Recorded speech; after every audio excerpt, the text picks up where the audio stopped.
नमस्कार. तुम्हा सर्वांना दीपपूजेच्या हार्दिक शुभेच्छा. आज आषाढ अमावस्या म्हणजे घरातील नकारात्मकता दूर करून प्रकाशाचं आणि सकारात्मकतेचं स्वागत करण्याचा हा सुंदर दिवस. आज आपण दिव्यांची पूजा करून आरोग्य, सुखसमृद्धी आणि भरभराटीसाठी मनोभावे प्रार्थना करतो. या दिव्यांच्या प्रकाशात आजपासून सुरू होणारा पवित्र श्रावण महिन्याचंही आपण स्वागत करूया.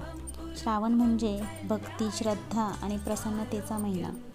या निमित्ताने घरात देवांची पूजा करून दिव्यांची आरास करून वातावरण अगदी प्रसन्न आणि भक्तिमय झालं आहे. आणि आजच्या या खास दिवसासाठी मी नैवेद्य म्हणून बनवले आहे स्वादिष्ट शेवया आणि मखाण्याची खीर.